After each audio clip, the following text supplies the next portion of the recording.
તો ગીર સોમનાથ જિલ્લામાં ધાર્મિક દબાણો હટાવાયા છે। સોમનાથ મંદિરની પાછળના દબાણો હટાવવામાં આવ્યા। દબાણ હટાવતા સમયે હોબાળો થતા 70 લોકોને રાઉન્ડ અપ કરાયા। ચુસ્ત પોલીસ બંદોબસ્ત વચ્ચે આ દબાણો હટાવવાની કામગીરી કરવામાં આવી। 1500 પોલીસ કર્મચારીઓ બંદોબસ્તમાં હાજર રહ્યા। જિલ્લા collector Digvijaysinh Jadeja, range IGP Nilesh Jajadiya, SP Manoharsinh Jadeja સહિત 3 એસપી, 6 જેટલા ડીવાયએસપી, 50 પીઆઈ, પીએસઆઈ, 1200 જેટલા પોલીસ જવાનોના જડબેસલાક બંદોબસ્તમાં આ દબાણો હટાવાયા છે। 36 જેટલા જેસીબી મશીન, 70 ટ્રેક્ટર ટ્રોલી દબાણ હટાવવાના કામમાં લાગ્યા છે।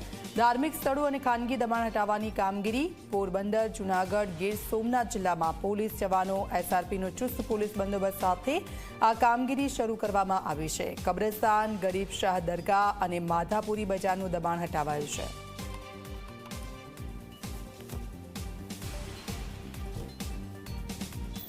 ગીર સોમનાથ જિલ્લાના વડામથક વેરાવળને સોમનાથ સાથે જોડતા માર્ગ ઉપર આવેલા ધાર્મિક દબાણો દૂર કરવા માટે ગત રાતથી ઝુંબેશ ચાલી રહી છે।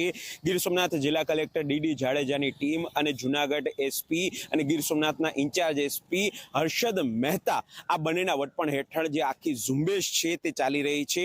ત્યારે મધ્યરાત્રિએ 5 થી 7 હજાર જે સ્થાનિક રહીશો છે તેમનું ટોળું એકઠું થયું હતું। આ ધાર્મિક દબાણ દૂર કરવાની જે પ્રક્રિયા છે તેમણે વિરોધ નોંધાવ્યો હતો। ત્યારે પોલીસ અને તંત્ર દ્વારા તેઓની સમજાવટ કરવામાં આવી હતી અને પછી મધ્યરાત્રિથી જ જે પ્રક્રિયાઓ છે તે આગળ ચાલી હતી।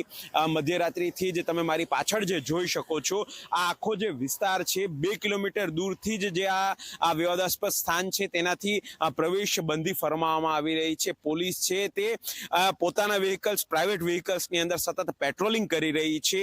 સીઆરપીએફ અહીંયા છે, સ્થાનિક પોલીસ છે, જિલ્લાની અન્ય જે થાણાઓ છે તેની પોલીસ પણ ગીર સોમનાથના વડામથક વેરાવળ પહોંચી ચૂકી છે અને જે આ સ્થાન છે ત્યાં લોકોની પ્રવેશબંધી એટલા માટે કરવામાં આવી છે કે તંત્ર એવું ઈચ્છે છે કે ધાર્મિક સૌહાર્દનું વાતાવરણ છે તે જળવાઈ રહે અને જે તંત્ર પોતાની પ્રોસેસ છે તે કરી શકે। ત્યારે હાલ જે સ્થિતિ છે તેના ઉપર સંપૂર્ણ કાબુ જોવા મળી રહ્યો છે। કૌશલ જોશી, ઝી 24 કલાક, સોમનાથ।